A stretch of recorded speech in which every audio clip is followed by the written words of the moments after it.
Hi everyone, welcome back to my channel. In today's video I will be sharing my 11-week pregnancy update. So I've had a whole week of being 11 weeks pregnant now, and I just wanted to share how I've been feeling, how baby is developing, and just all that kind of stuff. So let's get into it. First of all, I just want to talk a little bit about how baby is developing. So the head is still taking up around about half of baby's whole body, and they're still growing, at a very, very fast pace. Baby is just over 1.5 inches long now, weighing about 1/4 ounce, which seems tiny, but it's massive in comparison. Just a few weeks back, when you think of kind of being 6 or 7 weeks pregnant, the growth and stuff is just immense. It's crazy. But yeah, so this week as well, the tiny ears are migrating more to the right place where they're going to be forever. So they're moving now into the right kind of place. They have little nostrils now, which obviously they will be breathing out of very soon. And they also have little nipples that you can detect on, it must be an ultrasound. I don't know, I've never seen baby's nipples on an ultrasound or anything, but apparently this week you can detect nipples. I think it was about 2 weeks ago, we were saying that if it was a little boy, then he was now producing testosterone. But this week, if it's a little girl, then she is now developing her ovaries. It's amazing to think how early those reproductive kind of organs and stuff develop, in that tiny wee baby in your belly. So yeah, also the little hands and feet that we were saying, they were webbed up until now, where they are starting to separate. So this week, the wee fingers and toes are just becoming more human-like. You can properly detect those now in ultrasounds as well. You can see little fingers and toes, where before they would have been more webbed together. And yeah, so that's really nice now. They've got little fingers and toes now that they'll be moving and, opening and closing their hand and stuff soon. Also this week, they are growing, or they are developing little hair follicles, not just on their head, but on the whole body. Babies in the womb have what's called lanugo hair, so it covers their whole body. It's really soft, fine, blonde kind of hair. It's really furry, keeps them warm and stuff, and some babies are born with some of that hair still around their body. So when Lucas was born, he had kind of hairy shoulders, and I loved it. It was so cute. It was just kind of furry, cute little hairs around his body. But they do fade away then. I don't know if they drop off or whatever, but he didn't have them then after a while. But I thought they were lovely. So yeah, just my wee Ovia app this week as well.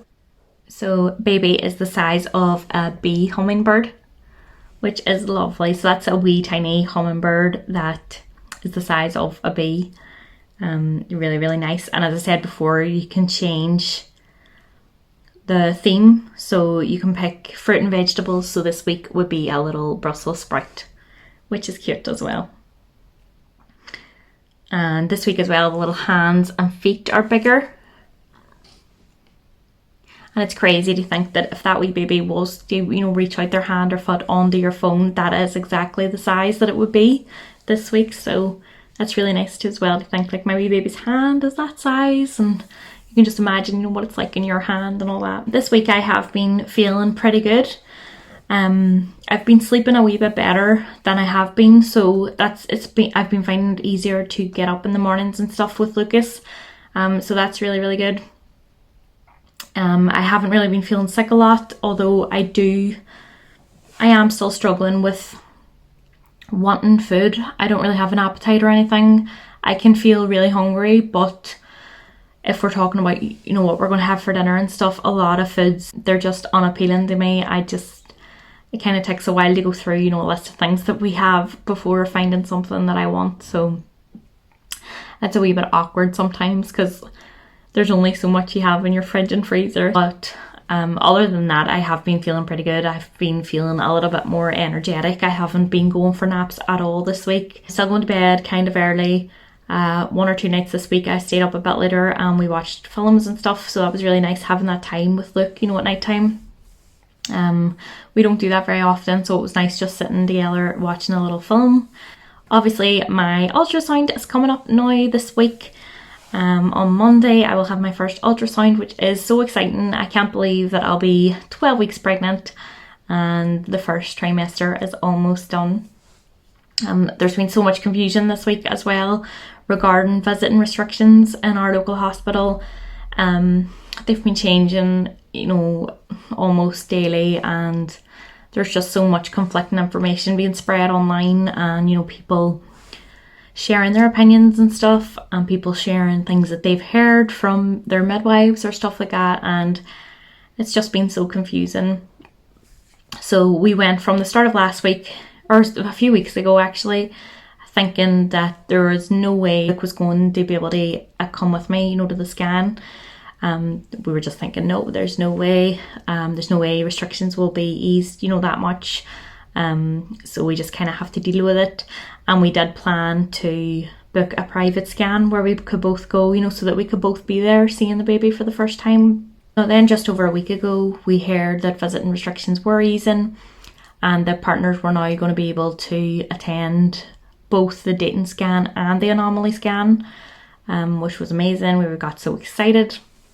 But again, there was a lot, there was midwives commenting and stuff on these forums and these Facebook posts saying that nothing's yet been confirmed and that, this stuff shouldn't be spread and all that kind of stuff. So we were kind of like, oh goodness, what's going on? Just last week, there was a bill changed in Northern Ireland to allow partners to attend all baby scans.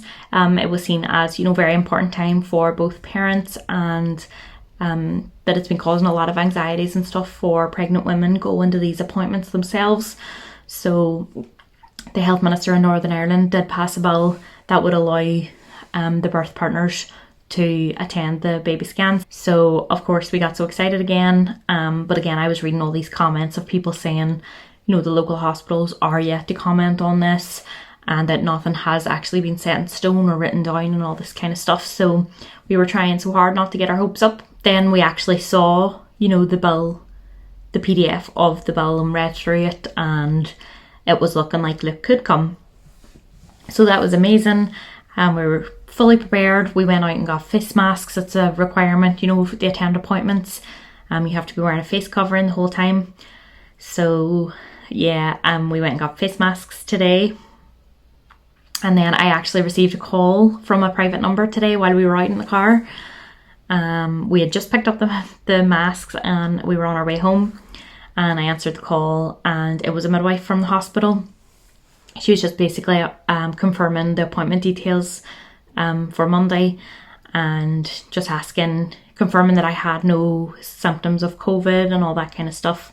And yeah, so that was basically it. I did inquire. I said, and my husband's allowed to come to this? And she was like, oh, that's actually something I can't answer. We've got a lot of conflicting information here. And just as I'm reading whatever table she had in front of her, she said that the mommies were only allowed to be accompanied by the birth partner at the anomaly scan. So her advice to me was to ring the hospital the morning of the scan and just inquire then, and that would be the best. The midwives on the day would know better. So I said, okay, I'll do that. And when I came off the phone then, I was on my local hospital's social media page, and they had just yesterday had shared a post about the new visiting restrictions and all that. So I read through that, and sure enough, there was a part saying that birth partners will only be facilitated to accompany the woman to the fetal anomaly scan, which is the 20-week scan. So it is disappointing, going from thinking then, after thinking so long, oh my goodness, he can't come, to then think, oh, we can, go together, it's so exciting and all that. But to then find out, just the day before your scan that Luke can no longer come, it's just a bit disappointing. But you know what, as long as this wee scan goes well and I see the wee baby, I know Luke won't mind. He's going to be waiting right outside the hospital, and hopefully I'll get a little picture to bring out to him, and I'll follow him in and whatever the sonographer says. And yeah, as long as everything is looking good and baby is healthy, then I don't think it will matter, you know, after the scan tomorrow. Of course, it's a bit nerve-wracking going in yourself and all that kind of stuff, and hats off, you know, to all you women who have done it already. And I know some women who are actually having to go in, you know, at active labour and be by themselves until they get to a certain stage as well. So well done to all of you, you know, the bravery that takes and the strength. I'm proud of yous, and just well done for getting through it. Obviously now it is looking more positive, restrictions are being eased, and I hope that that brings some comfort to all pregnant women. It is quite a stressful time, and it's not nice to think that you have to go these places yourself and, you know, wear a face mask and all that kind of stuff. It's a time that's so exciting for both you and your partner, and then to not be, you know, one of you have to miss out seeing the wee scan and baby dancing about in there. But as long as, you know, baby's healthy, again, as I said, that is the main thing, and that's what we will be focusing on after this wee scan.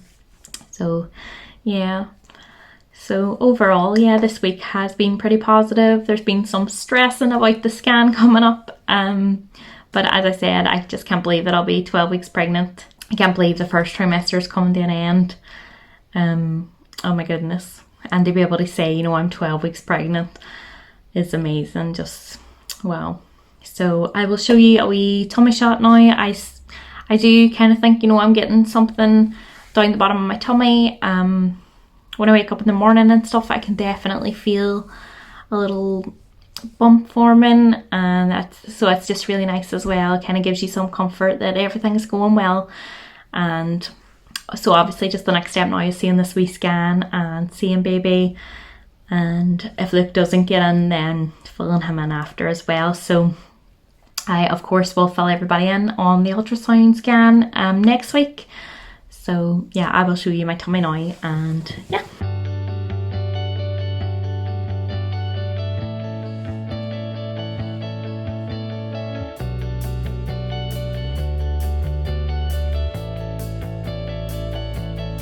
So yeah, I do think there is the start of a little bump blossoming, and Luke sees it as well. He has made a few comments saying, you know, look, there's our little baby growing.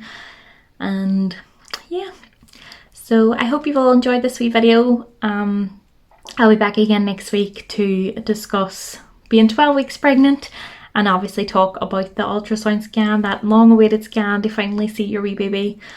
If you're like me and you find out super early that you're pregnant, it seems like such a long wait. I'm nearly jealous of the women that find out later and then they get their scan, you know, a week or two later, and oh, they're just so lucky. But at the same time, you know, I have all that time knowing that wee baby's growing in there and getting to do these updates and put them on YouTube as well. So I'm lucky in that sense, you know. I hope you all have a lovely week, and I will see you next week for the 12-week update.